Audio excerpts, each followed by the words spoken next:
muchísimas gracias a todos por vuestra presentación, habéis estado fenomenal. Y entonces me cabe el placer de presentar a nuestra querida neurocientífica y catedrática de fisiología en La Laguna. Ella lleva desde el 2015 en La Laguna, pero se doctoró en la Universidad Laval de Quebec, en Canadá, recibiendo en 1996 el premio a la mejor investigadora predoctoral.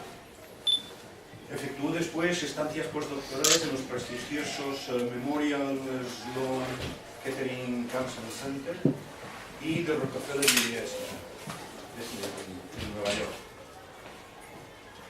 Posteriormente fue investigadora del programa Ramón y Cajal entre 2003 y 2007.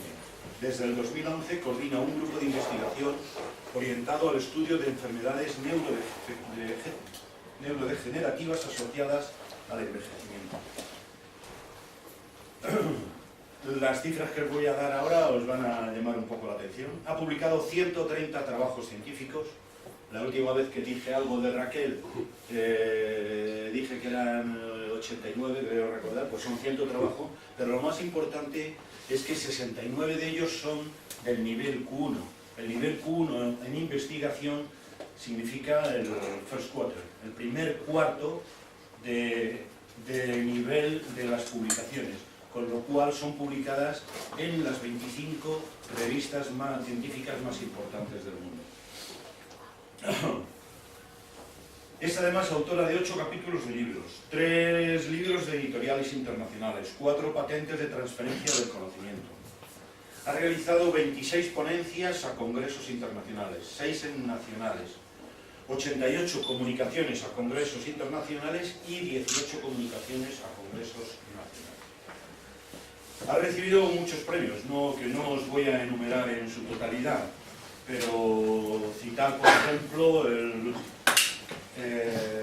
premio de Agustín de Betancourt de la obra social y cultural Castellanias en 2009, en 2016 la medalla de oro europea al mérito en el trabajo de la Asociación Europea de Economía y Competitividad, y durante su dirección de los servicios de investigación de la Universidad de La Laguna en el año 2016, y esto es de lo poco que tengo en común, bueno, aparte del baloncesto, claro, que tengo en común en mi formación con ella, que es el sello donde estuvieron cuando dirigía esos servicios de investigación en La Laguna, el sello europeo de calidad de la EFQM, de la European Foundation Quality Management.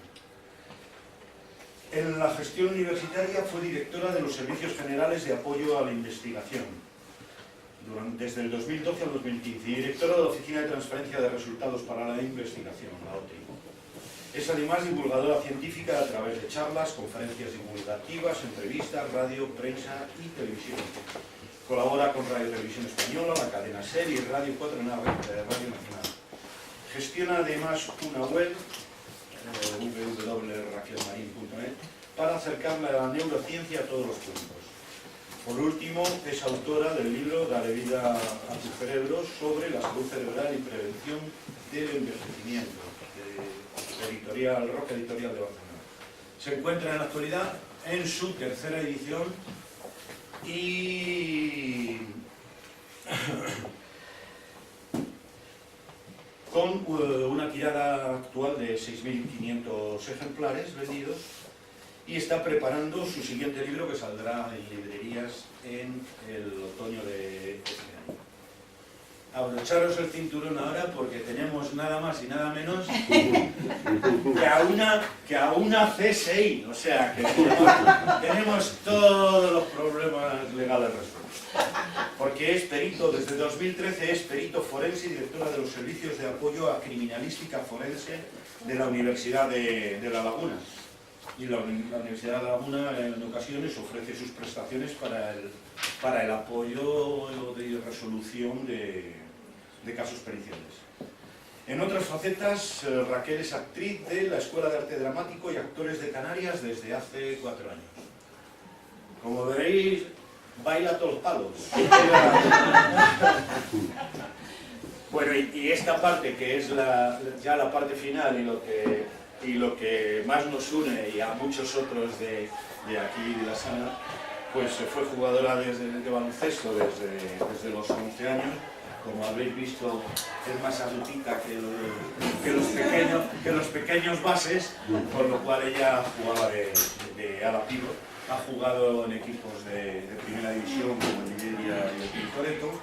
Fue preseleccionada nacional a los 18 años. Se cascó una rodilla, como nos ha pasado a todos, estuvo un añito de baja. Y también jugó además en Canadá con el equipo universitario durante 2 temporadas.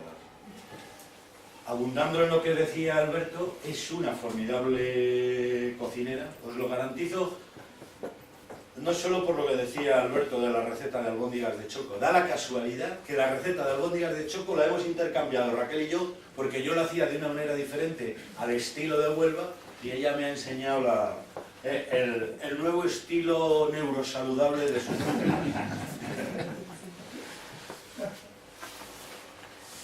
regentó incluso un restaurante en la Provenza francesa. Bueno, y todo lo anterior, pues, bueno, no todo lo anterior, pero todo esto último en relación a su pasión por la cocina y demás, pues lo tenéis recogido en este libro, que veréis como lo tengo, de Manseao. Y bueno, pues si queréis echarle una miradita, pero no os distraigáis mientras solo para... ¿De acuerdo? Pues Raquel, muchas gracias, bienvenida, y como siempre será un éxito.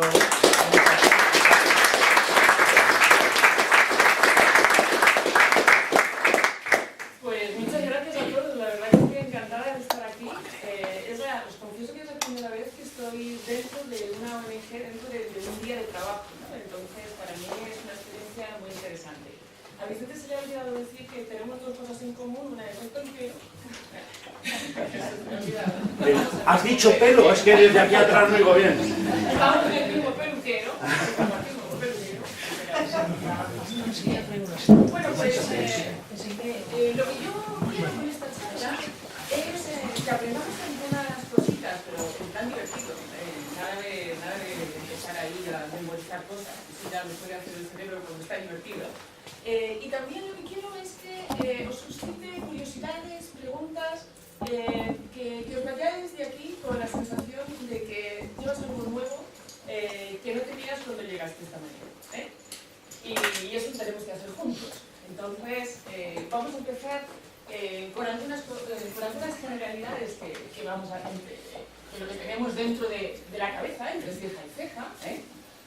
Vamos a conocer algunas cosas que a lo mejor os van a interesar. También vamos a entrar en un aspecto que es tremendamente importante y cada vez suscita más interés, que es la tremenda importancia que tiene la actividad intestinal y lo que ocurre en las tripas para la cabeza. Tienen un diálogo y una interacción íntima y realmente importante y relevante para nuestra función mental. También veremos si lo que comemos cambia el cerebro. Uno siempre tiene alguna cosa que conoce sobre cómo mejorar el corazón, ¿no? Bajar el colesterol, o cómo cuidar la piel, ponerle colágeno, pero sobre qué come el cerebro normalmente solemos estar un poquito más, pues no sé muy bien. Y luego cómo tener un cerebro joven hasta los 100 años, que no somos nosotros, pero es la edad que pienso vivir yo. Cada uno, pues, bien, lo primero que tenemos que saber es que nuestro cerebro como humanos, ¿no? Estamos dentro de los mamíferos, es muy parecido a otros mamíferos, en su forma, en su aspecto, pero ahora veremos que hay algunas características que nos hacen muy particulares. Una de las primeras es que tenemos un cerebro tremendamente pesado. Cuando nos comparamos con un gran mamífero como es un elefante, el cerebro de un elefante pesa aproximadamente 5 kilos. Sin embargo, con respecto al peso total del cuerpo, nuestro cerebro es unas 10 veces más pesado. Es decir, nuestro cerebro pesa aproximadamente 1,5 kg, un poquito menos en mujeres, dependiendo de la altura, pero porque está en proporción con el peso.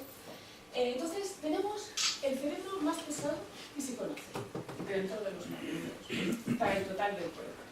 Y eso tiene una relevancia muy importante, como ahora veremos, con respecto a qué comemos, porque hace falta que ese cerebro coma mucho. Bien. Otra curiosidad que tiene nuestro cerebro es que cuando nos comparamos con algunos allegados genéticamente, como pueden ser, por ejemplo, los primates, ¿no? Sabéis que compartimos hasta un 98,5-99%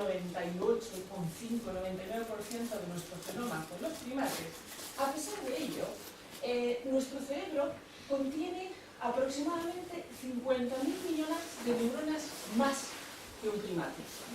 Es decir, que tenemos en su conjunto, se calcula, unos 85.000 millones de neuronas, y eso también tiene una enorme implicación a la hora de gestionar nuestro metabolismo, porque todas esas neuronas son muy activas y también comen mucho, y comen mucho oxígeno.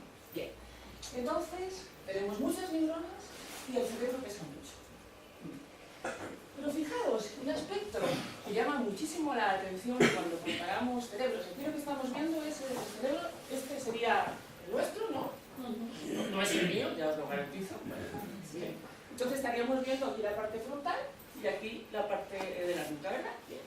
Pues cuando comparamos los cerebros, aquí estaréis notando algo de especial, ¿verdad? En esta parte frontal está tremendamente desarrollada, ¿verdad?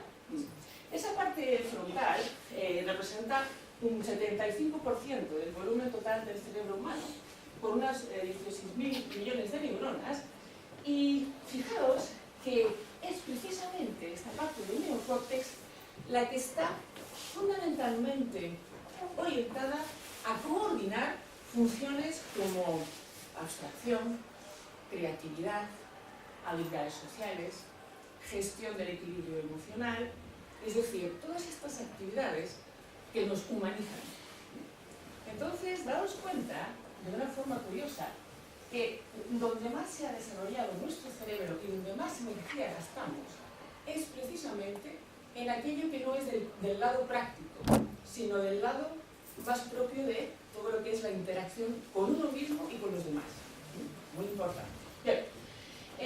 Pero además hay una cosa que os va a llamar bastante la atención. Es que, siempre digo, se calcula que generamos aproximadamente unos 70.000 pensamientos al día. Y todo el mundo dice, yo me paso el día pensando, desde luego, estoy siempre con el rum. Y os digo, sí, pero de los 30.000 pensamientos, tan solo somos conscientes de un 20% aproximadamente. Entonces decís, ahí va. ¿Y el otro 80% restante? El otro 80% restante no lo hacemos consciente, pero sigue siendo un pensamiento. Entonces fijaos que no solamente gastamos un montón de energía en aspectos que no son puramente de la reproducción o de la búsqueda de la comida, de un lado práctico, sino que encima ni siquiera somos conscientes de ellos. Bien, aquí las grandes artífices de toda esta gestión del cerebro son las neuronas, ¿verdad? Todos habéis oído hablar de las neuronas alguna vez, ¿no? Me imagina la neurona, etcétera, etcétera. El chiste típico que decía que las mujeres tienen 4 neuronas, ¿no? Una para cada fogón de la cocina, ahora solo una para el microondas, etcétera, ¿no? Todos estos chistes. Yo tengo una neurona que se llama Gertrudis, siempre la invoco cuando algo no me acuerdo. Gertrudis, ayúdame. Entonces, nuestras neuronas son las grandes comunicadoras del cerebro, son unas grandes charlatanas. No son las únicas células que tenemos en el cerebro, ni siquiera las más abundantes, ni siquiera las más abundantes, pero sí son las grandes artífices de la generación de todos esos pensamientos y de toda esa coordinación de un sinfín de funciones que hace el cerebro. Estas neuronas, aquí tenéis una representación, ¿no?, esquemática. Esto sería el cuerpo de una neurona, y luego fijaos en la tremenda red de conexiones, que aquí está muy simplificada, que cada neurona tiene con las vecinas. Cada neurona llega a tener, fijaos, unas 10.000 conexiones con otras neuronas. Y se suelen comunicar, cuando se estimulan, unas 1.000 conexiones por segundo. Si esto lo trasladamos a un grupo de WhatsApp, imaginaos que ya sería una pesadilla. 10.000 amigos en el grupo de WhatsApp y cada uno manda 1000 mensajes por segundo. El móvil se sobrecalienta seguro. Bien. Esta ingente base de datos, imaginaos, representa tal desafío en el trabajo de la neurociencia que todavía no hemos conseguido empezar a elucidar qué se dicen las neuronas entre ellas. Porque el ordenador más potente del mundo que existe actualmente gestiona el almacenamiento de información de la memoria en 45 minutos en lo que el cerebro lo hace en un segundo. Entonces, todavía no hay ningún ordenador que pueda todavía abarcar el almacenamiento y la base de datos del cerebro, pero no cabe duda que en breve se conseguirá. Bien. Y eso podrá cambiar muchas cosas con respecto a nuestra forma de gestionar y de, por decirlo así, manipular nuestra actividad mental. Bien, entonces, como os digo, sabemos que tenemos una red neuronal inmensa, se representa aproximadamente unos 1000 kilómetros de red neuronal, pero todavía no sabemos lo que se dicen las neuronas entre ellas. Bien, aquí tenéis el aspecto de lo que se llama un conectoma humano. Hace unos años, concretamente con el gobierno de Obama, yo creo que fue el año 2009, se generó una gran subvención mundial para intentar entrar un poco en el conocimiento del cerebro humano. Es uno de los grandes desafíos del siglo XXI en investigación. Ya el cáncer lo tenemos más o menos conocido, pseudo controlado, el corazón también, etcétera, etcétera, pero el cerebro todavía sigue siendo nuestro gran desconocido, ¿no? Nuestro reto en investigación. Entonces, en ese programa, lo que se quería era conocer las conexiones, la inmensa red de miles de kilómetros de conexiones que tiene el cerebro, y se llamó conector. Aquí lo que tenéis es la representación de un conectoma humano. Una vez más, visto así, ¿verdad? Entonces, lo primero que destaca es que las diferentes áreas que veis aquí están evidentemente gestionando diferentes funciones. Las que os comentaba antes de la parte enorme frontal, como la abstracción, la conciencia, la memoria, el comportamiento, pues son extremadamente importantes. Pero lo que más llama la atención aquí en este conectoma es que no hay dos conectomas iguales. No hay dos personas que compartan exactamente las mismas conexiones. Y otra cosa también muy interesante, que a mí siempre me gusta imaginar, es que el conectoma de cada persona es cambiante. Es bastante probable que al final del día de hoy, aunque solo sean pequeños sutiles cambios entre conexiones, que se puedan generar, por ejemplo, con un nuevo aprendizaje como el de hoy, tengáis pequeños cambios en vuestro conectoma. Y eso toda la vida. No hay límite de edad. A los 85, a los 90 años, podemos seguir modificando ligeramente nuestro conectoma. Y la otra cosa fascinante, que todavía sorprendió todavía más, es el hecho de que esto que parece aquí una maraña de colores está tremendamente organizado. El patrón de conexiones entre las neuronas, en palabras del director del proyecto, es más el parecido a las calles de Manhattan, si han estado en Nueva York, es una cuadrícula, se parece más a las calles de Manhattan que al trazado de los entresijos de las calles de Londres. Entonces, este conectoma está exquisitamente organizado. Bien. Bueno, curiosidades del cerebro. A ver.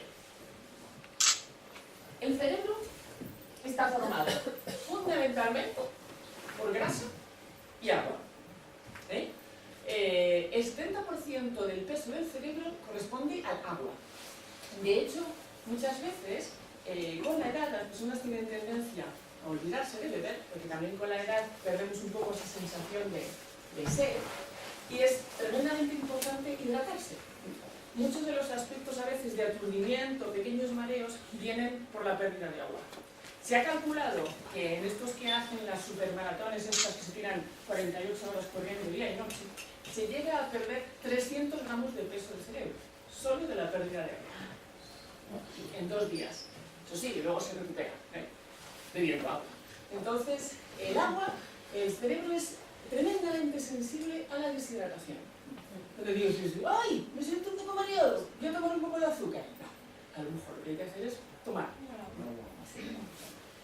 Bien, y luego he dicho que es el órgano más graso del organismo. Entonces, si yo de repente entro en la operación bikini ya hacia mayo, junio, para luego estar ahí super chachi en verano, el cerebro se va a quedar holgado y me va a quedar una talla grande. Así que no, ¿eh?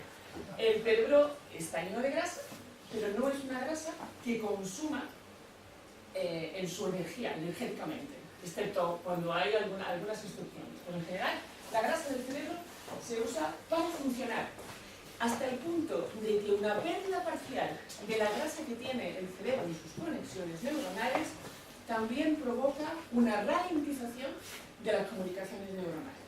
Y hay muchas enfermedades, o sobre todo degenerativas, que precisamente cursan con pérdidas de esta grasa esencial.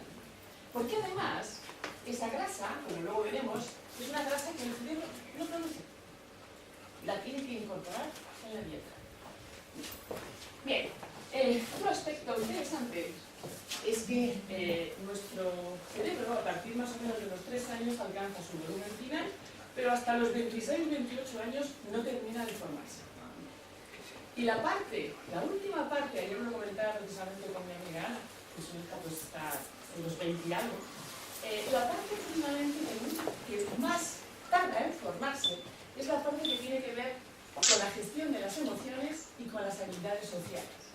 Esa es una red inmensa, compleja de circuitos, que empieza a consolidarse desde atrás hacia adelante.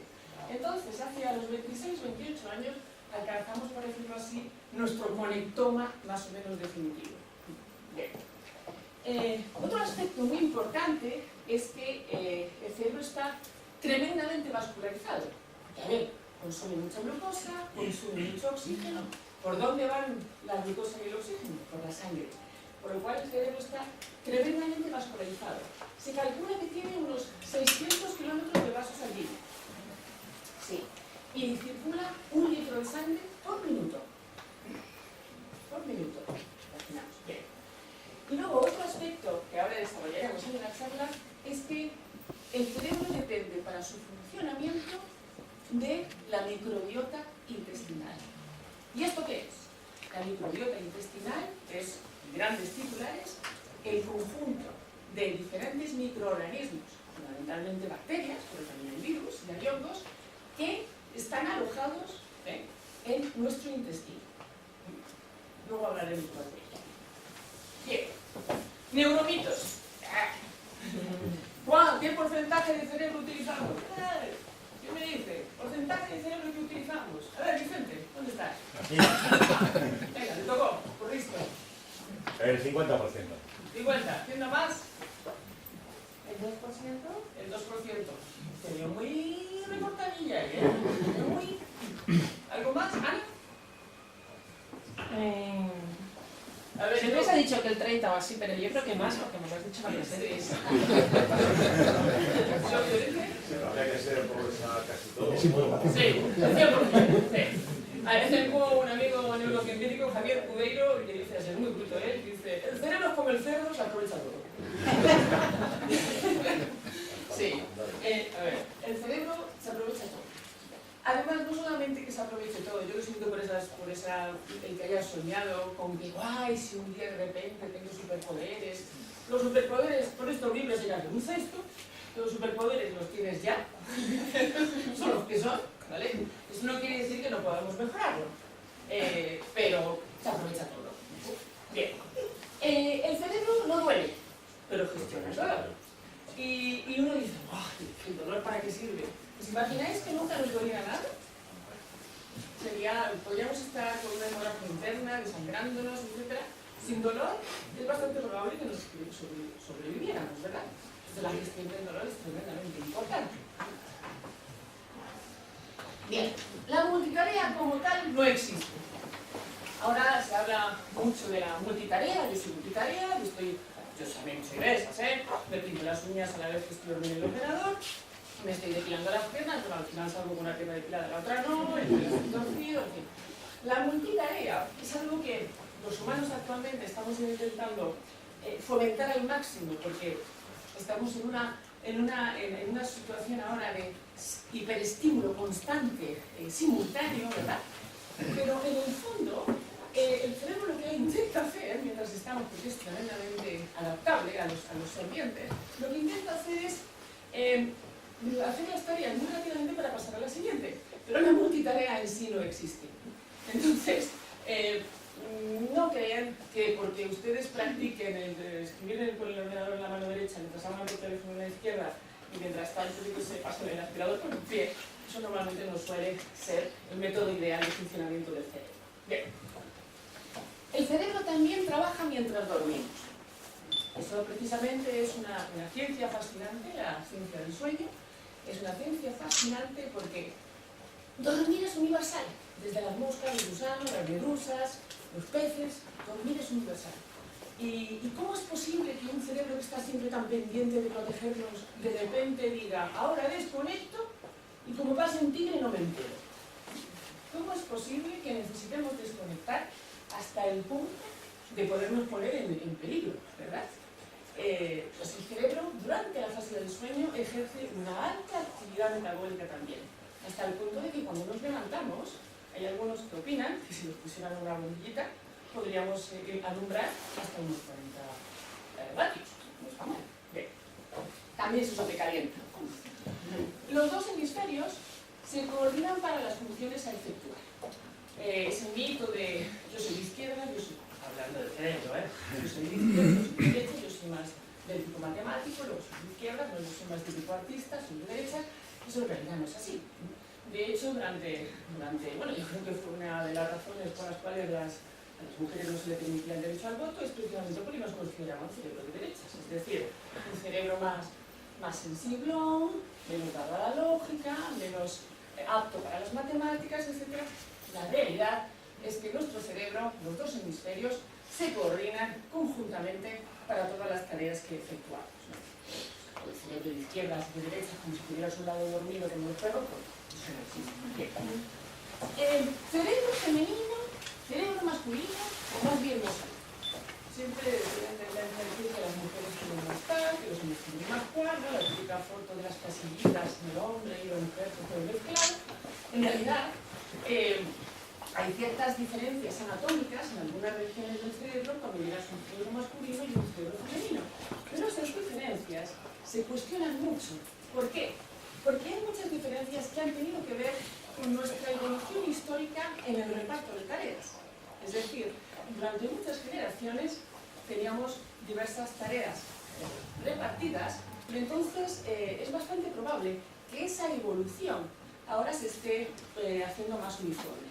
De hecho, a partir de aproximadamente los 50 años, los cerebros masculino y femenino tienen tendencia cada vez a parecerse más y a homogeneizarse en las tareas.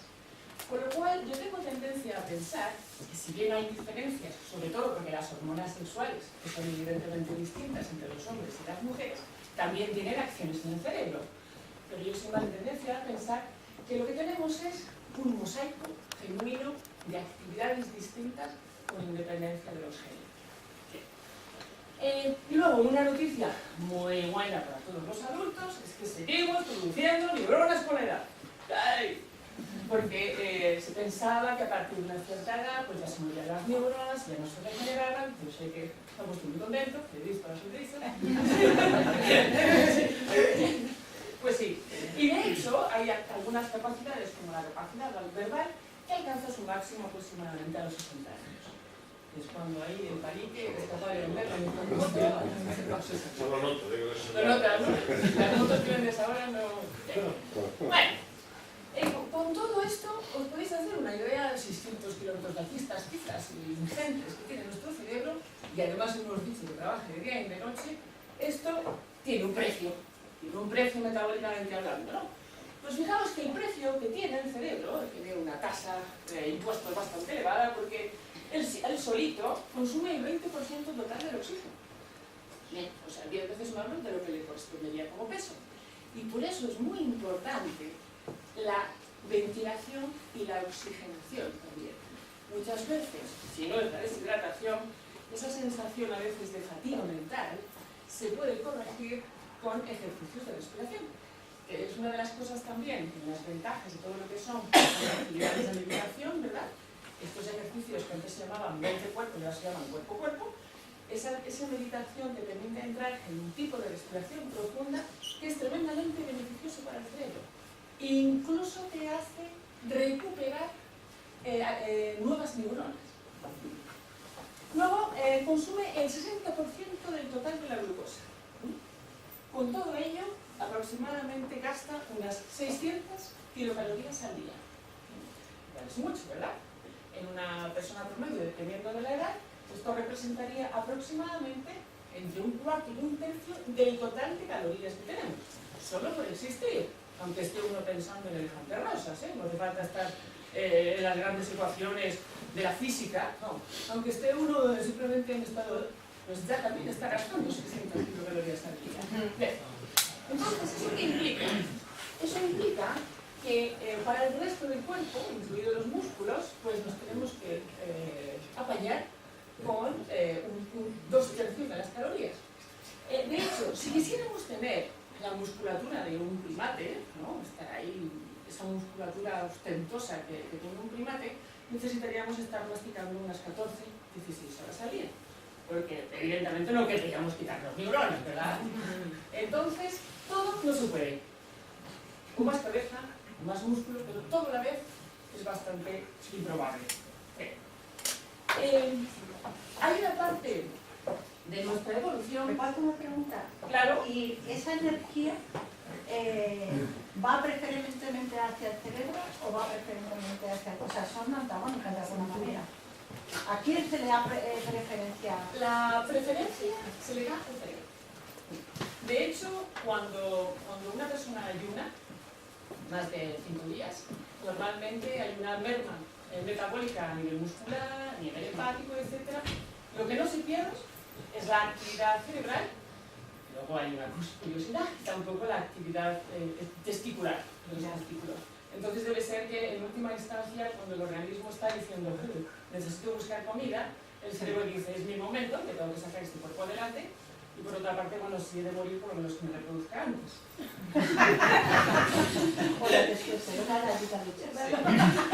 Entonces el cerebro se activa con el ayuno, precisamente. Bien.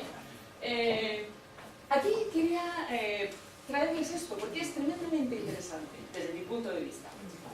Durante nuestra historia como Homo, ¿verdad?, que son aproximadamente 6 millones de años, ¿no?, tuvimos un cerebro que apenas sufrió cambios importantes hasta el último medio millón de años, en el cual multiplicó por 3 su volumen. En un tiempo récord, si nos ponemos, esta fue la famosa, podemos decir, los australopithecos, Lucy y todos estos, hasta la actualidad, ¿no? Aquí estarían los sapiens, que somos nosotros los neandertales. Estamos hablando que en medio millón de años nuestro cerebro multiplicó por 3. Razones. La carne. Carne, o sea, ingesta de proteína animal. ¿Qué más? Buscarse la vida. Buscarse la vida para salir adelante. Para adelante. La comunicación, es decir, todo lo que fueron nuestras habilidades. Pues sí, bastante de eso. A ver, en primer lugar, tuvimos que hacer una negociación ardua con el intestino. El intestino ahí entró en una negociación, los dos grandes bloques. Fijaos, esto es más o menos el peso, en proporción de un humano frente a un primate. Fijaos aquí, solamente señalar la parte de peso cerebral y la parte de peso intestinal en un humano comparada con la parte intestinal y cerebral de un primate. En nuestra evolución, nuestro intestino se acortó, se redujo. Pero para poder acortarse y reducirse, necesitaba que el alimento estuviera ya predigerido. Es decir, que ya iniciáramos, que ayudáramos al intestino en una predigestión antes de poder empezar a acortarlo. ¿Y cómo se predigiere un alimento? Cocinando. Cocinándolo, masticándolo y cocinándolo. Bien. Entonces, eso nos permitió reducir el tiempo de masticación, reducir el tiempo de digestión, consumir, como has dicho, alimentos más ricos energéticamente, evidentemente empezamos también a consumir proteína animal, ya no solamente de carne, sino también de pescado. Pescado, conchas, incluso, bueno, igual si se ponía a tiro algún cocodrilo, también igual nos descampábamos, ¿no? Porque yo creo que lo de los cocodrilos, entre una ostra y un cocodrilo, yo creo que era ostra, sí. Bien. Bien. Y luego, muy importante también, nuestra flora intestinal empezó a ser cada vez más abundante y más variada. Porque los bichos del intestino no comen todo lo mismo. Entonces, cuanto más incorporas proteína y alimentos variados, más vas a incorporar también una colonia más inmensa de diferentes tipos de bacterias. Bien. Entonces, las dos causas que se achacan son la ingesta de proteína animal y el descubrimiento del fuego. El descubrimiento del fuego. Bien. ¿Hasta ahora cómo vamos? ¿Estáis cansados? ¿No? ¿No? ¿Bien? ¿Cómo va el conector? Ahí. Bien. Bueno, pues vamos entonces a introducir a nuestro segundo cerebro. El intestino es nuestro segundo cerebro. Bueno, para empezar tiene 1000 millones de neuronas, ¿no? Que es el equivalente, aunque algunos amantes de los animales se suelen enfadar con esto, pero que no tengo la culpa, es el equivalente al neocórtex de un perro.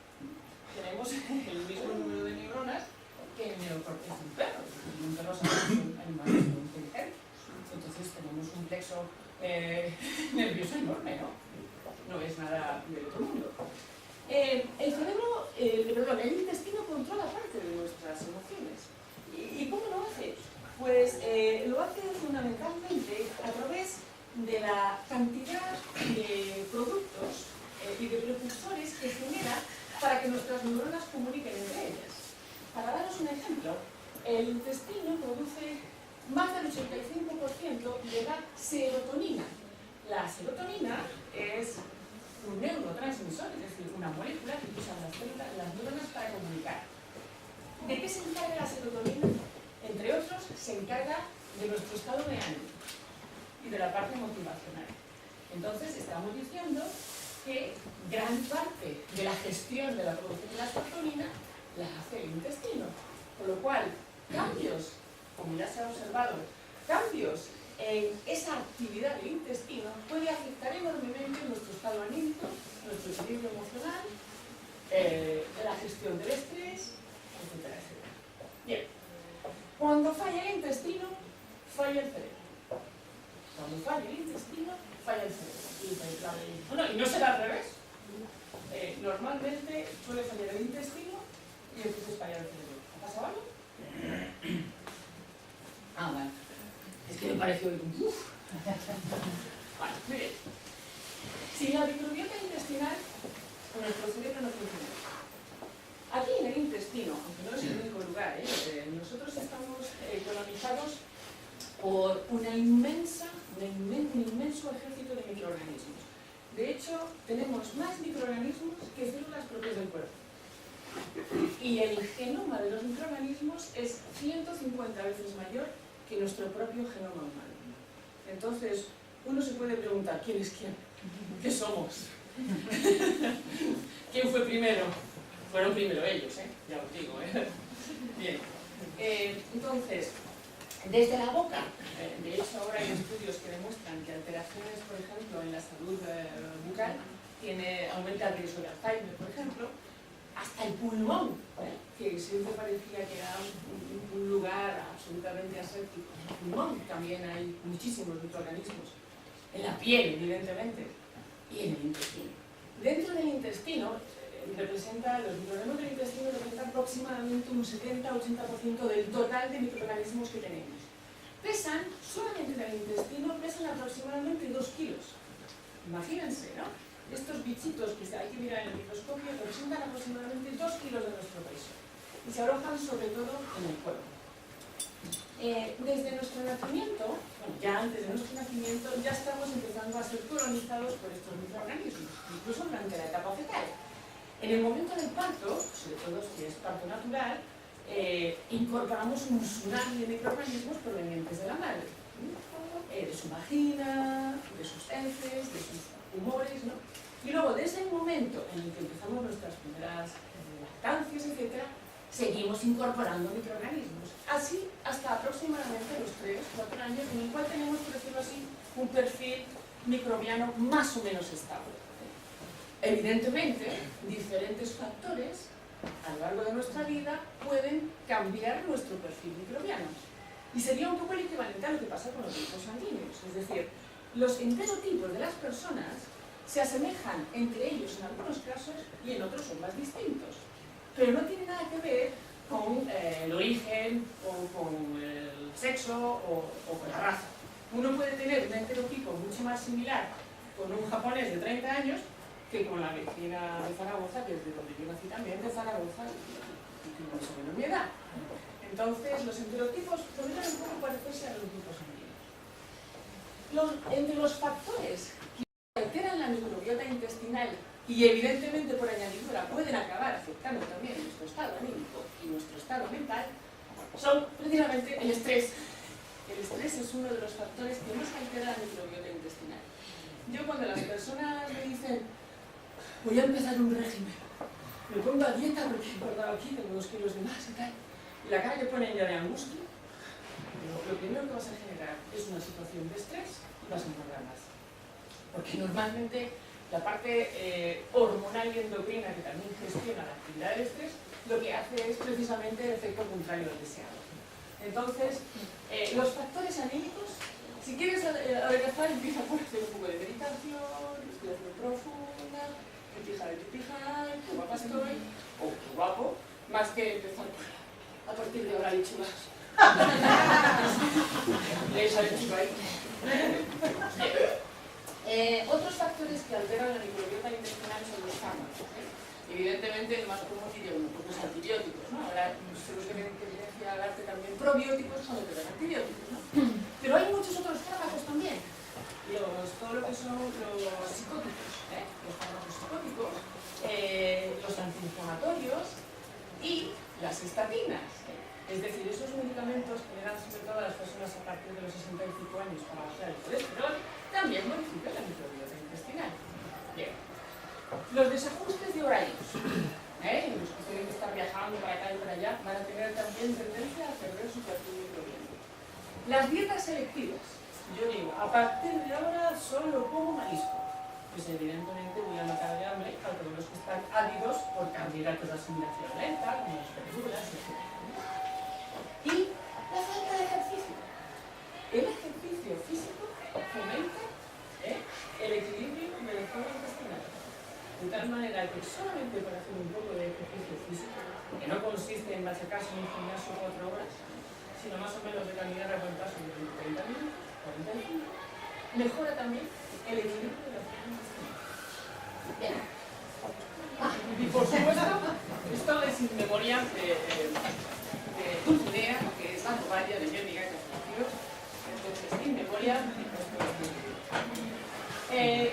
hay que comer aproximadamente 50 gramos de fibra al día, soluble e insoluble, un mínimo de 25 gramos.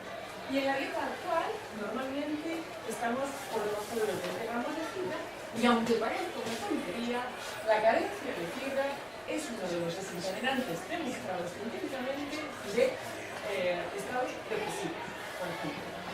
Entonces, muchas veces, simplemente la incorporación de una dieta mediterránea, que es una de las que se considera las mejores del mundo, que es más rica en verduras, en legumbres, en frutas, ¿no? Un cierto contenido de carne, sobre todo magra, más pescado.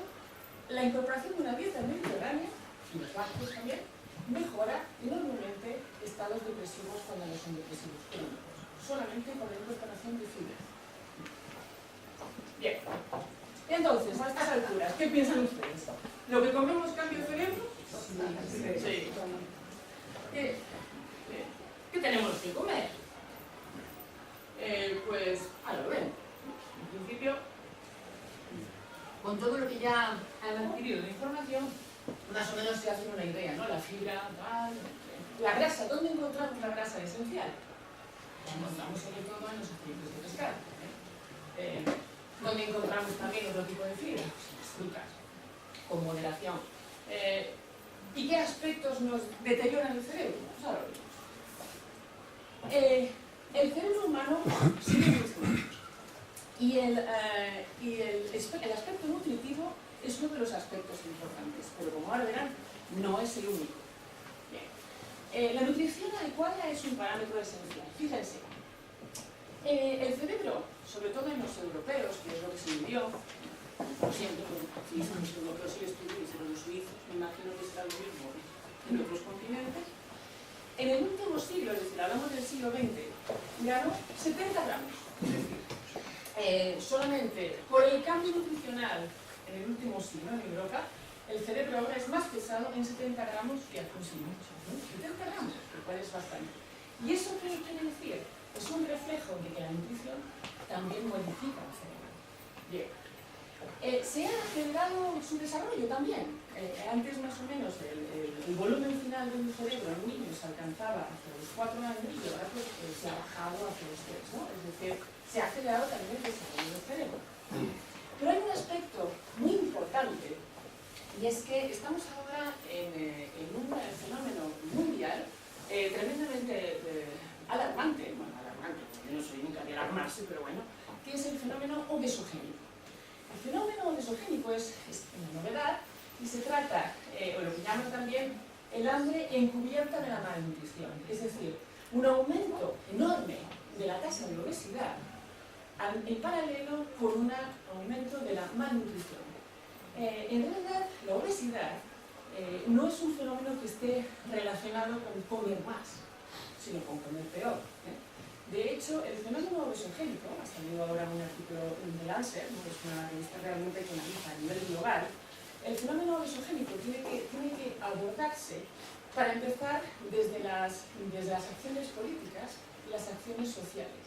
Porque no se trata de que la gente coma más, sino de que la gente come peor. Y el problema de la malnutrición, mezclado con la obesidad, es que afecta enormemente ya no solamente al desarrollo cerebral, sino a la maduración y al estado cerebral, importantísimo. De hecho, está muy relacionado con el aislamiento en niños, déficit de atención, trastornos mentales, falta de memoria, carencia de la capacidad de aprendizaje, etc. Entonces, el fenómeno que llaman obesogénico es un fenómeno que desde mi punto de vista tiene que abordarse desde el punto de vista mundial, desde los gobiernos, no a nivel individual. Bien. Y las disbiosis intestinales son cada vez más frecuentes. La disbiosis hace referencia a los desequilibrios en las bacterias del intestino. Es cada vez más frecuente y se tiene tendencia a pensar que tiene también que ver evidentemente con la alimentación. Al modificar nuestra forma de comer, también estamos modificando de alguna manera nuestra flora intestinal. Y eso también puede acabar enfermando. Bueno, la dieta influye en la memoria. ¿Quieres hacer algún comentario? ¿Algo por ahí alguien hablando? No, perdona Raquel, no es que me preguntaba si me quería sentar. Ah. Es que estando activo el cerebro está también más activo y así es mucho mejor. Aquí también hay una No, de verdad que prefiero no sentarme, de verdad. Sí, No da pena a la gente mayor que esté de pie. Está claro. Hay sillas para todos, por favor. Ya despega, pues. Estaría bueno. No me da puro sentarme. Bueno, la dieta influye en la memoria.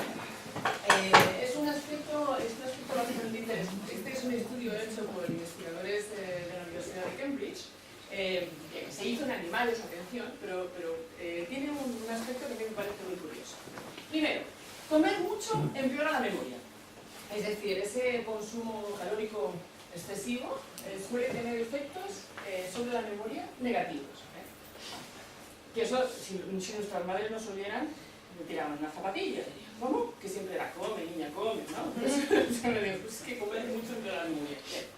Luego, la frecuencia de las comidas, es decir, picar entre horas, estar constantemente comiendo entre horas, etc., ¿no?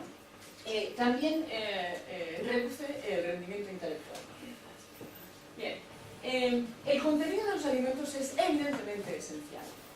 Hay dos fenómenos actuales que están sobre todo recogidos y generados desde la industria alimentaria, que son dos factores neurotóxicos y tremendamente nocivos. Uno son las grasas trans. Las grasas trans son grasas que se fabricaron artificialmente para evitar que la grasa se transfiera. Entonces, pues a lo mejor lo que eran aceites a temperatura ambiente vegetales, ahora se han convertido en mantecas vegetales a temperatura ambiente. Pero esas modificaciones de las grasas, sobre todo en el cerebro que está lleno de grasa, lo que hacen es provocar también alteraciones en las funciones de las neuronas. Entonces, las grasas trans están sobre todo en alimentos preparados. Cuando vean que pone grasa parcialmente hidrogenada o hidrogenada, estas margarinas vegetales, estos cubitos concentrados de carne, etcétera, etcétera, contienen esas grasas, porque eso que hace que la grasa sea sólida a temperatura ambiente. Bien. Y el otro gran enemigo de nuestro cerebro son los azúcares refinados. Los azúcares refinados no existían en la naturaleza como tales, porque lo que existía en la naturaleza es la sacarosa, que es glucosa y fructosa. Los azúcares refinados se generaron para conseguir alimentos que se conservaran mejor, tuvieran un sabor más dulce, con lo cual son más atractivos, mejoraran la palatabilidad. ¿Dicho bien? ¿Dicho bien? Palatabilidad. ¿Verdad? Y, bueno, y además bajaran el costo del producto. Entonces, la mayoría de los azúcares refinados tienen un altísimo contenido en fructosa. Y la fructosa en nuestro cuerpo no genera las mismas señales metabólicas que genera la glucosa. Para empezar, no genera de la misma manera de la insulina, no introduce la glucosa en las células de la misma manera, con lo cual tiene dos efectos inmediatos muy desagradables. El primero es que cargamos al hígado de ya me acabo yo con todo esto, ¿no? El segundo, seguimos teniendo hambre porque no genera los circuitos de saciedad en el cerebro que genera la glucosa, y encima acaba siendo neurotóxico. Puede incluso provocar el hígado graso no alcohólico, que es una enfermedad relacionada precisamente con el exceso de consumo de azúcares refinados. Hay que huir del azúcar refinado lo más posible. El problema es que es adictivo, con lo cual pues, uno cuando intenta reducir el consumo de azúcar refinado, lo que se encuentra es con un síndrome de abstinencia muy desagradable, pero hay que huir de ello. Bueno. Y luego otro aspecto que también empeora la memoria es cuando la textura del alimento es extremadamente dura. El exceso de masticación genera estrés. Entonces el estrés es bloqueante de la actividad funcional, neuronal y memorística. Bien. ¿Cómo mantener el cerebro joven? A ver, ¿cómo mantenemos el cerebro joven? Vamos a pensar un poco. Aquí tenéis, eso está en el libro, las pautas más importantes para mantener el cerebro joven. Los circuitos más grandes son aquellos que son más relevantes. Y los más pequeños, bueno, también son importantes, pero por orden de prioridad alguno tiene que ser el primero, ¿verdad? Fijaos que además de la nutrición, que evidentemente juega un papel muy importante, el ejercicio físico es tremendamente beneficioso para el cerebro. Y además, si el ejercicio físico se combina con alguna actividad al aire libre, el beneficio es todavía mayor. ¿Por qué? Porque nuestro cerebro ha sido nómada mucho más tiempo del que ha sido sedentario. ¿Y un nómada qué hace? Camina mucho, se desplaza a nuevos lugares, se estimula con nuevos puntos de referencia, ¿no? Y entonces el cerebro en esas situaciones lo que hace es aumentar precisamente la neurogénesis, es decir, la generación de nuevas neuronas. Fíjense que cuando tenemos las piernas inmóviles durante un largo plazo, bueno, a veces porque no nos queda más remedio, personas que tengan algún impedimento físico, o por ejemplo los astronautas, donde pasan mucho tiempo en microgravedad en el espacio, se reduce la capacidad de formar neuronas hasta en un 30%, solamente por el hecho de no mover las piernas. Entonces, mover las piernas aumenta la producción de nuevas neuronas. Luego tienen también los retos para el cerebro, y aquí hay estos aspectos que señalo, que tienen que ver con las relaciones sociales y afectivas, ¿no? Con ese cuidado del neocórtex que tiene que ver con nuestra actividad social. Con respecto a la distribución de los alimentos, aquí tienen un pequeño donus, que está también en el libro. Para el cerebro, los alimentos que más le gustan y más le convienen son los pescados, las legumbres, los frutos secos, las frutas, es decir, todo lo relacionado con el segundo cerebro también, y en menor cantidad las carnes magras y las carnes rojas que están muy poco representadas. Es decir, que en la dieta mediterránea se ha demostrado científicamente, que es lo que más o menos he reproducido aquí, se ha demostrado que es la mejor desde el punto de vista saludable a nivel intelectual.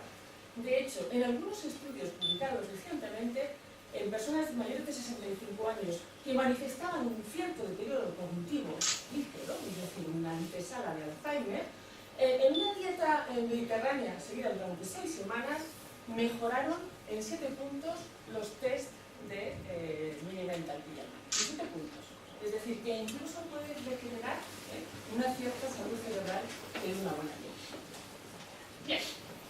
Y el ejercicio físico. Primero, ¿por qué? Mejora la respiración. Y hemos dicho que consume, el cerebro consume, ¿cuánto oxígeno?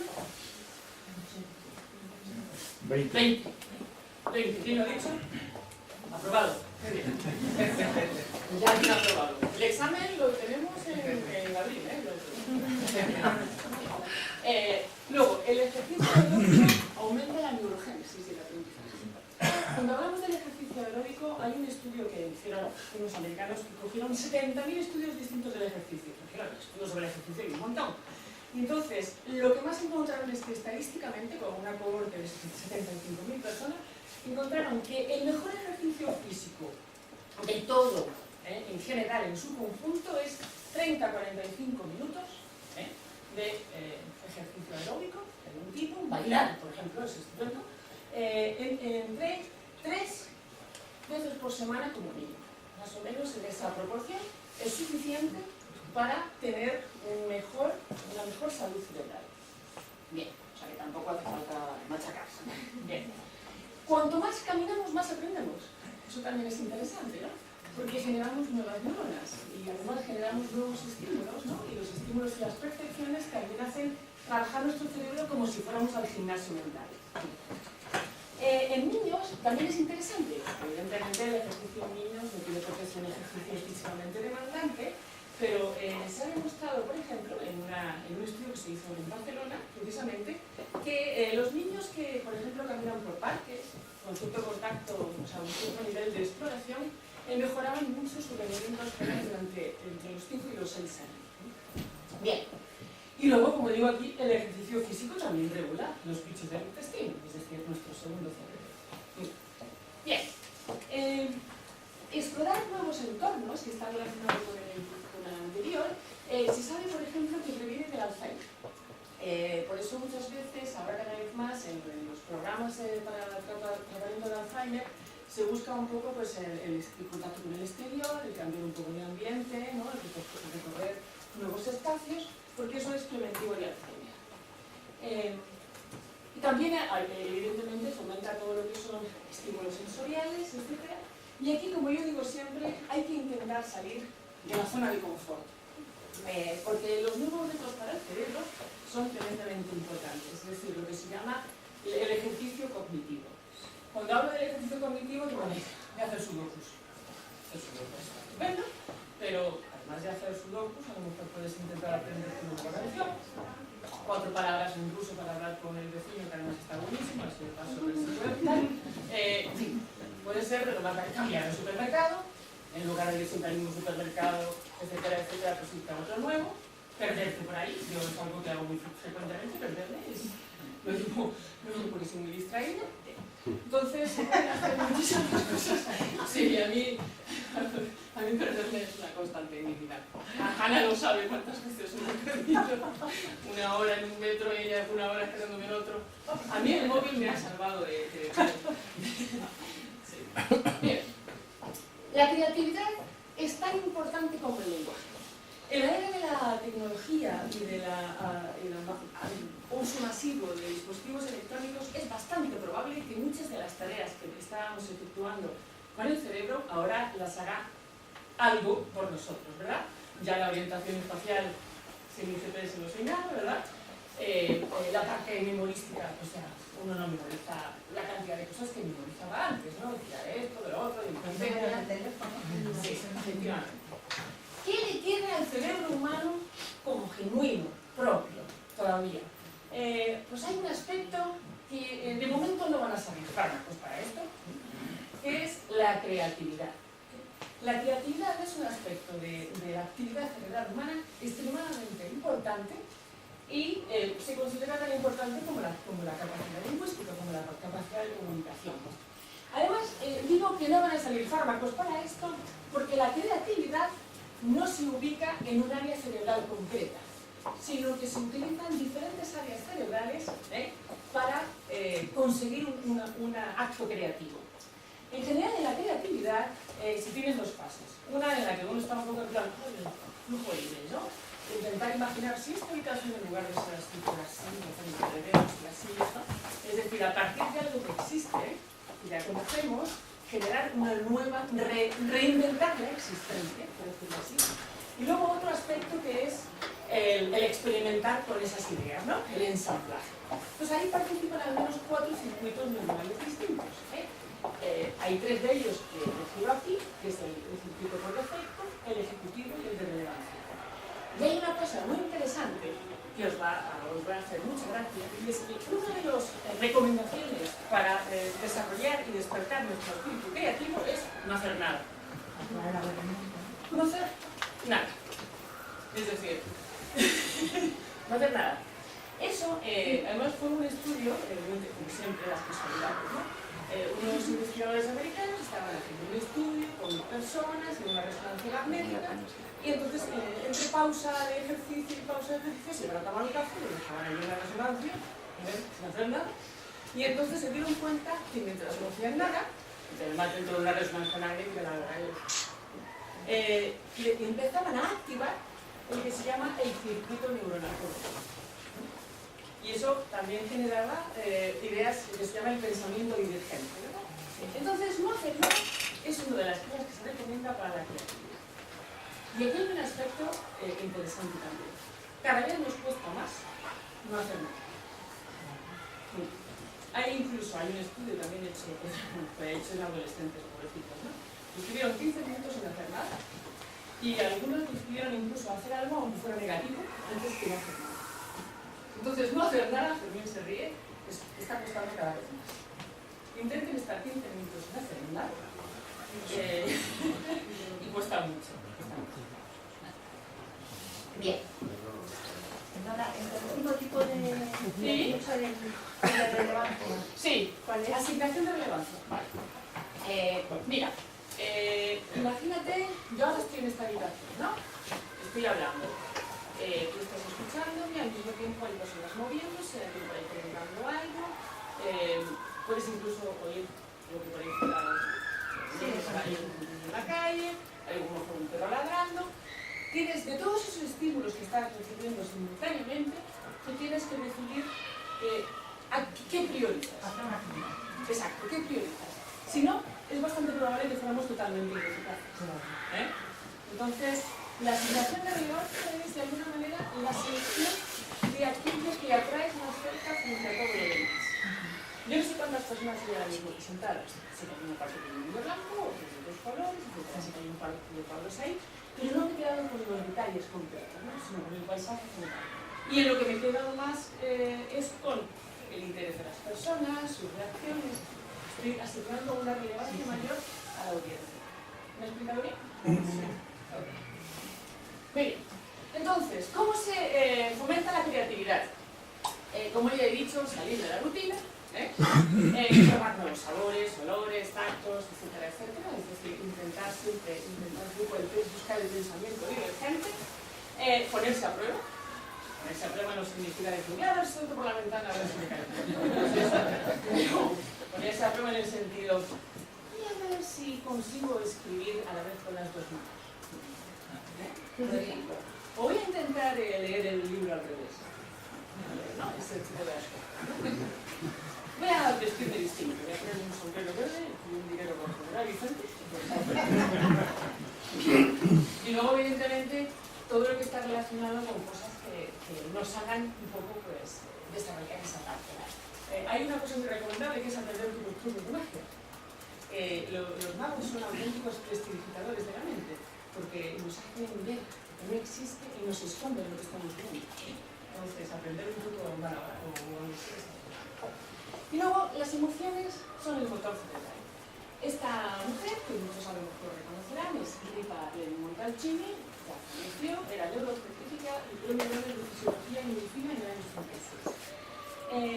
Ella trabajó mucho con el cerebro de neurociencia, de hecho siguió esto en el laboratorio hasta más de los 100 años, y decía que las emociones son el sistema más complejo que nuestro cerebro alberga y el que predomina en nuestra existencia. ¿Hasta qué punto es eso cierto? Que fíjense en este estudio, hecho por los americanos de integración estadística, ¿verdad? Entonces, este estudio, por una cohorte de 32.830 personas, hicieron la siguiente clasificación. Lo que les preguntaban, ¿cuántas personas están very happy, pretty happy o not happy? Entonces, el 31,4% de la población se declaraba very happy. 55,9% donde estaba la mayoría era, bueno, pretty happy, podía ser mejor. Y luego el 11,6% not happy.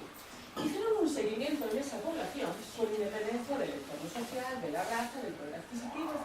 Y encontraron que en el riesgo de fallecimiento, es decir, en la longevidad, las personas que más longevas resultaban eran las que se habían declarado very happy, en un seguimiento 30 años después. Entonces, ¿hasta qué punto el equilibrio emocional y la sensación de very happy es importante que hasta prolonga la longevidad? Y cuando dice uno, ¿en qué consiste very happy? Bueno, pues fundamentalmente la mayoría de las personas respondían en poder contar con alguien para que me acompañe al médico, o cuando estoy en ese día tonto necesito hablar con alguien, pues la otra persona se cuenta un mail, por ejemplo, o incluso si te puede prestar unas perrillas. Eso es lo que realmente consideramos alguien very happy. Bien, y ya con esto termino. Aquí tenéis el libro que cuento muchas de estas cosas que tenéis, que os he contado hoy. Hay una parte dedicada a las recetas y al cerebrómetro. El cerebrómetro es una cosa que me inventé, que es una escala, como yo soy profesora, un 0 o un 10, ¿no? Nunca le pongan ahí un 0 y un 10 pues sí. Y entonces pues aquí tenéis, por ejemplo, un cerebrómetro en el cual pues el 0 pues es cuando el cerebro no le gusta, como por ejemplo los refrescos, que están llenos de azúcares refinados, o el estrés, cargarse el ordenador no mejora el rendimiento intelectual. Y luego pues los muy buenos, como por ejemplo el pescadito azul, o mover un poquito las piernas. Aquí tenéis mi página web, ya lo muy interesante. También estoy en Facebook, en Twitter, en YouTube, y ya está en la sopa. Pero es porque, bueno, la editorial me dijo que era importante mantener pues eso, un cierto contacto. Pues bueno, si queréis escribirme o comentar lo que sea, pues soy bienvenidos. Nada, muchas gracias.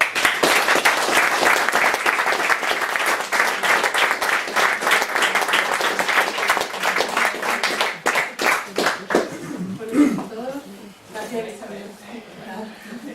Agradecerte en nombre de Avanza y de Paloma, que hubiera encantado estar aquí, pero por motivos laborales no puede estar.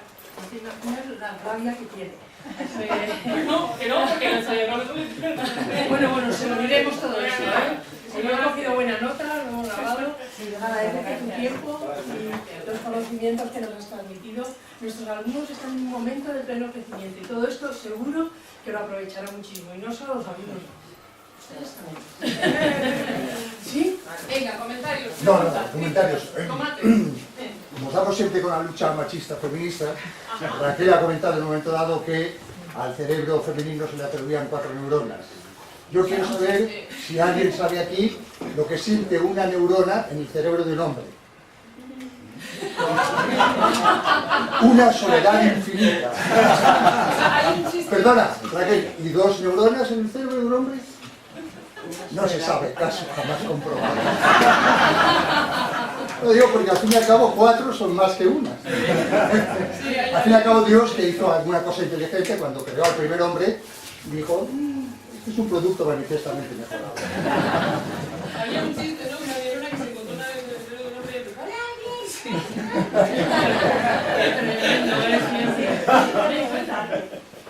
Me ha llamado mucho la atención exposición la importancia de que un ser humano desde que es feto durante el parto adquiere esa flora intestinal.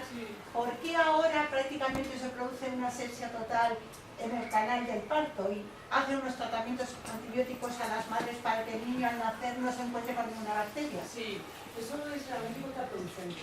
De hecho, muchos de los problemas que a veces cursan, porque uno de los aspectos muy importantes de la flora intestinal es precisamente el desarrollo del sistema inmune, que es una de las funciones más importantes. Entonces, muchos de los problemas ahora de alergias, de infecciones, vienen precisamente derivados de la asepsia. Fíjate que en el mundo rural, los niños de ambientes rurales suelen tener muchísimos, hasta un 40% menos de porcentaje de alergias que los niños urbanos. Y está fundamentalmente relacionado con que en el ambiente rural estamos en contacto con la gallina, con el perro, con la planta, y muchas veces en el ambiente urbano estamos colgando la tráfico de la vecina. Claro. Entonces, fíjate que siempre pensamos en la parte alimentaria, pero solamente el hecho de tener un perro en casa es bastante probable que ya eso también esté aumentando su riqueza dentro de la cocina. También te quería comentar que este círculo que has hecho, este quesito, Sí. ¿no?, con los alimentos más importantes, no tiene nada que ver con la pirámide que nos enseñan sobre los alimentos más necesarios. Entonces, ¿cómo puede ser que estén tan en conflicto la realidad con lo que se nos vende? Bueno, ten en cuenta que yo los instalo en el cerebro, no es lo mismo, pero en realidad, si te fijas en la pirámide, normalmente se suele dividir la parte cereales, la parte granos, semillas, etc. En realidad, para el cerebro, los carbohidratos de asimilación lenta, más que en el pan, son buenos en las legumbres, porque además de incorporar, yo es que soy una fanática de además de incorporar carbohidratos de asimilación lenta, que eso lo que hace es que progresivamente la glucosa se incorpore a sangre y que vaya saciando sin pegarte picos, ¿no? Y eso a lo mejor también mejora tu circuito de saciedad. Además de eso, contiene altísima fibra, con lo cual pues también la flora intestinal está en fiesta, y luego además tiene muchos precursores de los neurotransmisores, es decir, de esas moléculas que las neuronas utilizan. Por ejemplo, los garbanzos son bióticos en glucógeno, etcétera, ¿no? Es decir, entonces yo ahí he procurado aumentar un poco esa parte, porque en la parte de panes, evidentemente los panes sobre todo de masa madre, etcétera, de diferentes tipos de cereales son importantes. Pero para el cerebro es los miembros de la alimentación. A mí me llama la atención, y a lo mejor es que lo he entendido mal, lo que has comentado antes sobre la comparación del tiempo de procesar la información que tiene el cerebro frente a un ordenador. Hablabas de un segundo del cerebro en un ordenador. Sí. Vale. No me encaja con mi formación técnica que eso sea así. De hecho, yo soy ingeniero aeronáutico y entonces ahora mismo estamos viviendo... Y si eres ingeniero te va a encajar con las cosas. Estás en el aire. No lo que te salga de lo que has aprendido no te va a encajar. Ahora estamos viviendo un momento interesante en la aeronáutica, que es los accidentes que ha habido con el 737 de Boeing, el X Max. Y se ve, parece ser que el fallo ha sido un fallo informático que se ha producido porque se ha llevado este diseño a un extremo basado en la capacidad de los ordenadores de vuelo, ¿no? Entonces, claro, no me encaja muy bien, si me puedes aclarar. Sí, verás, yo lo que a lo mejor lo que todavía no se ha conseguido es conseguir la velocidad de almacenamiento de información en el tiempo que se puede. A eso me refería. O sea, esos 85.000 billones de datos que hay que almacenar por segundo. Eso creo que a lo mejor tú lo conoces. El ordenador más potente del mundo, más rápido del mundo, es un ordenador japonés. No me acuerdo cómo se llama. Ese se hizo un experimento y el almacenaje que pudo conseguir ese ordenador en el mayor tiempo posible con respecto a lo que almacenó un periodo por segundo fueron 45 minutos. No, es que es almacenamiento, no es procesamiento. No, es almacenamiento. Vale, gracias. De nada. Raquel, ¿podrías poner la diapo en la que se veía las distintas funciones del cerebro, eso que era como distintos colores. Sí, el conectoma. Eso es. Sí. Bien, ¿me podrías decir dónde está alojado en ese cerebro la capacidad de decisión? Cuando tú decides una cosa, ¿de dónde viene?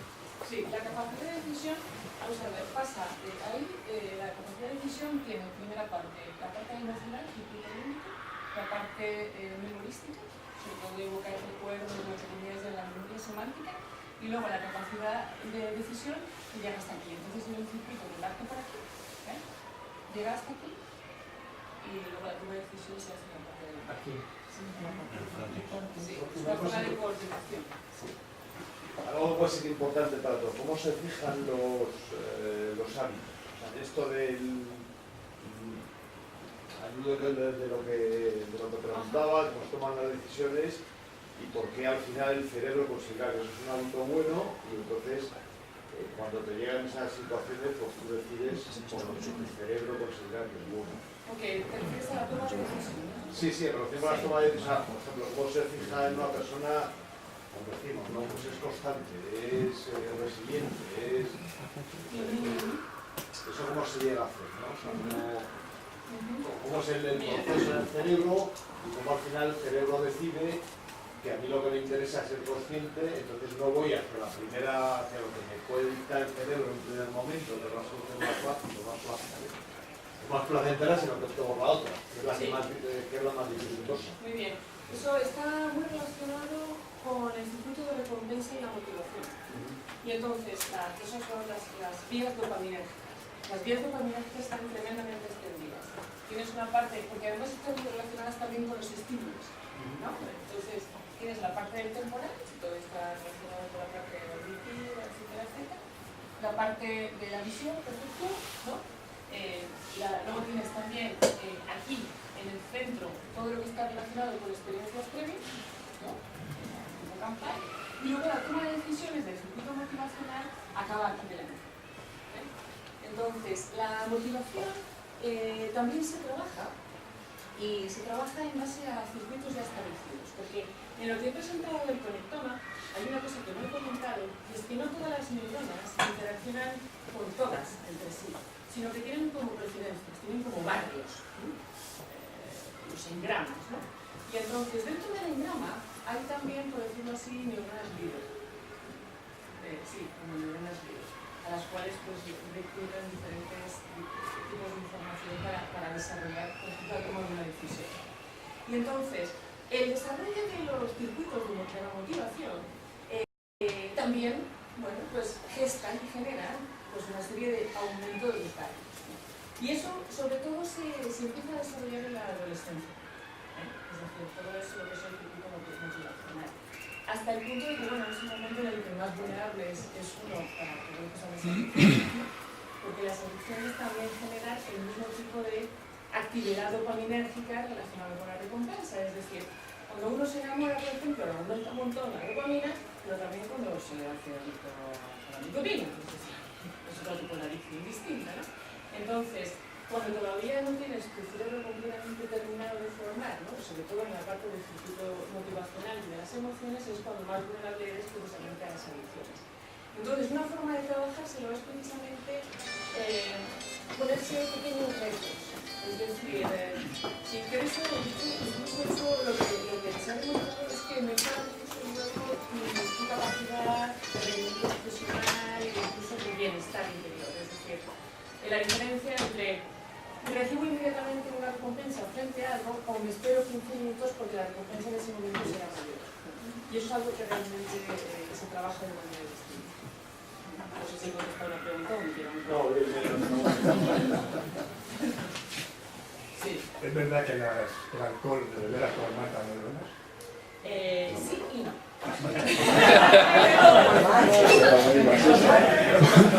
Habíamos logrado tener una charla muy poderosa.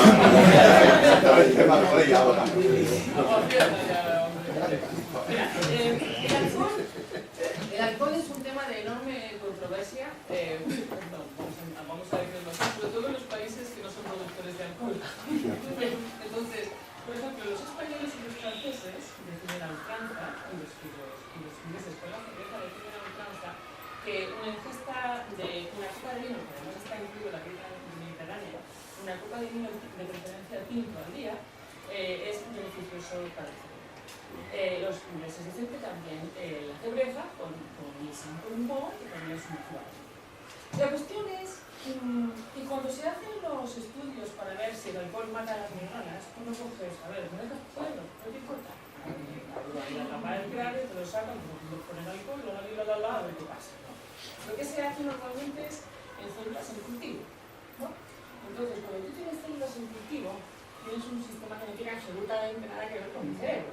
Tienes una serie de neuronas ahí, jugando en medio, le has quitado la grasa, le has quitado los azúcares alrededor, le has quitado un vaso sanguíneo, le estás poniendo ahí el suelito que te gusta, y entonces le añades alcohol y dices, wow, está muerto hasta la punta de. O sea, eso obviamente no tiene nada que ver con un cerebro en su estado natural. Aún así, te diré que eso es un estudio que hicimos en el laboratorio hace unos años y todavía por casualidad. Estábamos analizando una serie de sustancias que necesitaban disolverse en alcohol para ser solubles. Las sustancias que son hidrofóbicas. Y cuando les poníamos dosis bajas, claro, son tienes que poner un control negativo. El control negativo eran dosis bajas de alcohol, el equivalente a lo que tenía el producto, pero sin el producto. Y esas dosis bajas de alcohol lo que hacían era proteger a las neuronas. Las dosis bajas de alcohol lo que hacían era activar los circuitos de neuroprotección y antiestrés. Por lo cual, las dosis bajas en nuestros experimentos demostramos que era neuroprotector. O sea que la pregunta por esto contestaba que sí y no.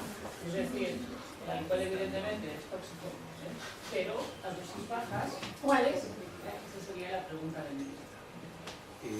¿Por qué el ayuno activa el cerebro? ¿El qué? ¿Por qué el ayuno activa el cerebro? Sí. Y un comentario decías que, si lo he entendido bien, el cerebro no gasta la grasa que tiene.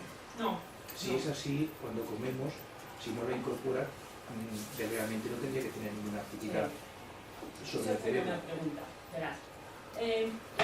La grasa el cerebro no la usa metabólicamente, pero sí la gasta. A ver, la gasta en el sentido de que la grasa se degrada, sobre todo por procesos oxidativos. Piensa que las neuronas consumen mucho oxígeno. Si consumen mucho oxígeno, también generan una mayor cantidad de lo que se llama estrés oxidativo. Los estrés oxidativos pues son la acumulación vulgarmente llamado de radicales libres, ¿no? Y una de las componentes moleculares que se afectan por esos radicales libres es precisamente la grasa, que se oxida. Entonces, aunque no le gasten sus funciones, hay que reponerla. Se calcula que aproximadamente cada 557 días, sobre todo los omega 3, tienen que regenerarse, reponerse. Entonces es bastante probable que tú no notes ningún efecto de carencia si no comes absolutamente nada de aceites de pescado, etcétera, etcétera, pero a partir de un cierto tiempo sí empiezas a notar sensación a lo mejor de falta de concentración, aturdimiento, trastornos del sueño, cierta tendencia a verte alimentación más bajo. Y además, cuando se modifican los perfiles de esas grasas esenciales en las membranas de las neuronas, se produce más riesgo de tener enfermedades neurodegenerativas. La proporción ideal de grasas en el cerebro, por lo menos de las grasas esenciales, son 3 de omega 6 por 1 de omega 3. Esa proporción lo que consigue es un equilibrio fisiológico. Normalmente en nuestras dietas actuales tenemos 20 de omega 6 frente a 1 de omega 3 y eso genera sobre todo procesos proinflamatorios.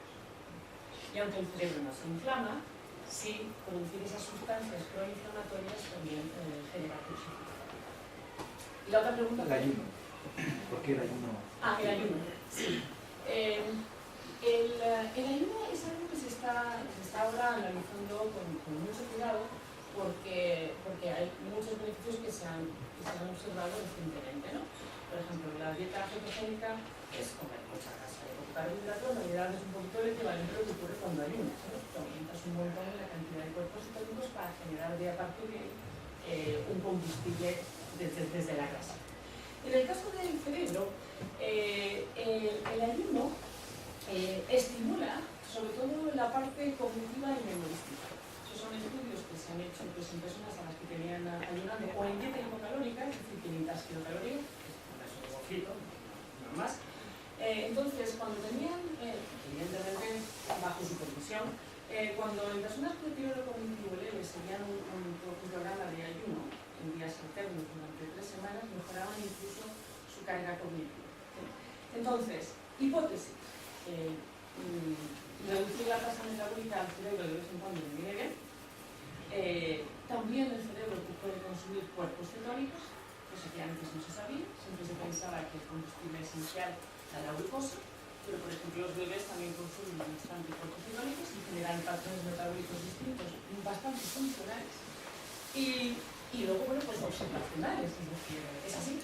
Pienso que de alguna manera en nuestra historia es bastante probable que no comiéramos todos los días. Eso que hacemos ahora de tener acceso constante a la comida, de desayunar bien, es maravilloso, pero yo me imagino uno para desayunar bien, levantarse y decir, bueno, ahora me tomo un huevo frito con bacon, ¿no ves? Pues no, la verdad es que no era el caso. Y bueno, seguramente pasábamos muchos tiempos de ayuno y de vino, y por eso nuestro gran gestor de todo lo que es el mantenimiento de una glucosa en sangre normal, hasta hace poco se consideraba que solamente era una hormona, que era la insulina. Realmente era nuestro pseudo, no había realmente sistemas para el exceso de glucosa, sino más bien qué pasaba con el faltaba. Entonces es bastante probable que de acuerdo a nuestra evolución histórica y genética nos hayamos adaptado a un cerebro que es eminentemente biolómata, porque somos hereditarios hace solamente los telediarios, 2000 años, ¿no? Frente a por lo menos medio millón de años de ser nómadas. La que el ayuno sería no desayunar. El ayuno, normalmente, un ayuno interesante sería, lo que se ha estudiado científicamente, ayunos de un periodo de 24 a 48 horas. Solo agua, supongo. Solo agua, yo lo he hecho 5 días. Sí. Doctora, 2 preguntas. Una, ya sabemos que el Alzheimer y Parkinson actualmente no se pueden curar. Ya hemos visto que una buena alimentación como forma de vida puede prevenir la aparición de estas 2 enfermedades. Las últimas investigaciones llevan hacia un fármaco que pueda curar estas enfermedades. Esta es una pregunta. La segunda. Las Alzheimer, Parkinson, las 2. Y yo una pregunta más. Una persona ¿qué mecanismo cerebral funciona cuando una persona con demencia senil se acuerda de pasajes de su infancia, olvida lo que ha ocurrido inmediatamente y le lleva incluso a desconocer a las personas más queridas que tiene alrededor? ¿Cuál es el mecanismo cerebral que funciona ahí? Si te parece, voy a empezar por la segunda. Perfecto. Gracias. La memoria no es una memoria única. Tenemos diferentes formas de procesar la memoria y son memorias distintas. Para citarte algunas. Tenemos la memoria semántica, que es la que dice, cuando estuve en México hace una serie de años, visité, no sé, lo que fuera y tal. No te acuerdas exactamente que habías desayunado ese día, pero te acuerdas de manera genérica. Para acordarte de qué has desayunado esta mañana, usas más bien la memoria que se llama a corto plazo, memoria de trabajo, que es la que te permite también, pues por ejemplo, acordarte de mi número de teléfono si te lo digo en este momento, dentro de media hora. Está la memoria procedural, que es la que nos hace recordar cómo se conduce, aunque yo estoy sin conducir, o con un botón, no, etcétera, me estoy esta mañana, no me da igual. ¿De cuándo me lo consigas? Bueno, y se acordaba. Luego, en fin, tienes memoria ejecutiva, de toma decisiones, es decir, nuestra memoria realmente, y cada uno de esos tipos de memoria se coordinan en áreas cerebrales distintas. En una persona con demencia o con enfermedades neurodegenerativas, normalmente una de las primeras áreas afectadas suele ser la zona de la corteza prefrontal. Y la zona de la corteza prefrontal está precisamente coordinando y gestionando ese conjunto de memorias en el corto plazo. Mientras que, por ejemplo, otra zona que se ve afectada es la del hipocampo, que es una de las, por ejemplo, las que nos permite también la orientación en el espacio. Por eso también pues, hay una tendencia a perderse, etc. Con esto, ¿qué quiero decir? Lo que quiero decir es que cuando una persona empieza a perder memoria, lo suele hacer sobre todo en aquellas que tienen que ver con la memoria de trabajo en el corto plazo y con la memoria espacial. Por eso son capaces, la memoria semántica normalmente se mantiene intacta, también afecta bastante a la memoria memoria lingüística, por eso muchas veces, sobre todo, les ponen test a ver si recuerdan de palabras, etc. Pero la memoria semántica no se ve tan afectada, por eso son capaces de acordarse perfectamente que su madre le preparaba magdalenas con café con leche, y ya es la memoria de conexión. Y tampoco les es tan afectada la procedural. Se pueden acordar perfectamente de José. Vale. Bien, entonces, con respecto al Alzheimer y al Parkinson. El Alzheimer y el Parkinson no son enfermedades que cursen por un único factor. Es un poco como le pasa al caso del cáncer. O sea, el cáncer no es una enfermedad, es un conjunto de patologías, ¿no? Entonces, el abordaje desde mi punto de vista, desde un único fármaco, va a ser complicado. Porque además, ¿cómo envejece el cerebro? Sabía que no me podría charlar, puedo hablar de todo, eso nos queda otro día, ¿vale? ¿Cómo envejece el cerebro? Es que en realidad es una enfermedad neurodegenerativa, lo que ocurre es un envejecimiento acelerado del cerebro. Es como si de repente el cerebro entrara en la máquina del tiempo y envejeciera muchísimo más rápidamente, ¿no? Entonces, las enfermedades neurodegenerativas que has comentado están íntimamente relacionadas en cómo envejece el cerebro. Y cuando envejece el cerebro lo hace desde un abordaje como en una orquesta, ¿no? No es que cuando cambies un violín ya la orquesta vaya a mejorar, es que necesitas que todos estén acompasados, ¿no? Que el piano toque en su momento, que los instrumentos de violín también, no sé si me estás entendiendo. Sí, sí. Entonces, lo mejor es la prevención. Son enfermedades que de momento son incurables y una vez que se intenten paliar, tendremos el siguiente reto, que es cómo recuperar la memoria perdida. Que ya se intenta hacer, la transferencia de memoria se está intentando hacer. ¿Cómo sería? No, bueno, no se preocupe, ya. Ya le mandaré un email. No, es que si no estamos hasta mañana. Ah, vale. ¿Cómo sería el conectoma de un chaval con TDAH y dónde estarían sus áreas de mejora? Eso. A ver, un chaval con TDAH, su conectoma es personal, quiero decir, no porque tenga TDAH va a tener un aspecto particular. Lo que habría que hacer a lo mejor es comparar una cohorte con TDAH frente a una cohorte sin TDAH con la misma edad y las mismas circunstancias y a ver si ahí hay algo que pueda estar relacionado. Pero realmente a través de un conectoma es muy difícil, o sea, tienes realmente que hacer una gran cohorte de conectomas y ver si llegas a algún aspecto esencial. No hay realmente. Sí.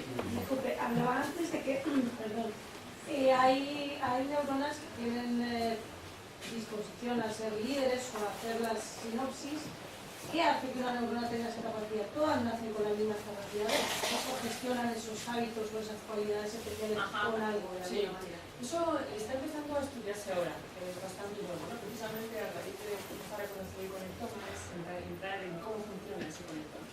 Pero lo que sí ocurre es que son neuronas a las cuales llegan más conexiones de las demás. Es decir, tú puedes tener una que conexiona con todas y luego entre ellas tienen conexiones pero indirectamente a través de la neurona central, ¿vale? Entonces sería un poco pues las que son más centro de operación. Si eliminas esa de centro de operaciones, pues puedes a lo mejor pues tener fallos porque no todas conexionan entre sí. De hecho, es lo que se observa en la esquizofrenia. Sí. Me decía que me lo imaginaba como el plano del metro donde se hacen todos los transbordos. Correcto, pues podría ser, no sé. Quería saber, en los alimentos, ¿qué más recomendable?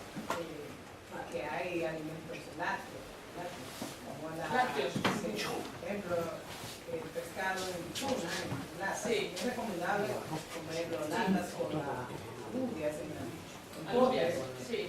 Bueno, ¿cómo recomendarla? A ver, ahí, en el tema conservación hay de todo para todos los gustos. Por ejemplo, el atún en lata no tiene realmente ningún problema.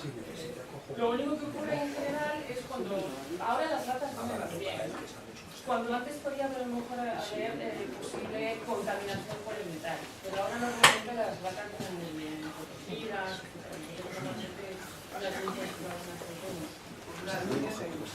Las alubias en frasco, a ver, ¿qué vienen? ¿Vienen así en agua, a frío? Unas alubias en agua, de ahorros es la cocción propia, ¿no? Sí, gracias. Es importante fijarse en la... Muy gracias, de verdad que nuestros conocimientos nos van a valer mucho y las experiencias hay que darlas. Bueno, no todos a correr ahora. Sí, todos a correr, ¿eh? Y además, bueno, luego tomaremos un café, no sé si está dentro del rango permitido, ¿eh? Pero bueno, vamos a hacerlo. No queremos que te marches de aquí sin que te lleves un recuerdo nuestro. Entonces, mira. Madre mía, ya tengo un recuerdo estupendo. Sí, todos nuestros alumnos que han firmado este balón, que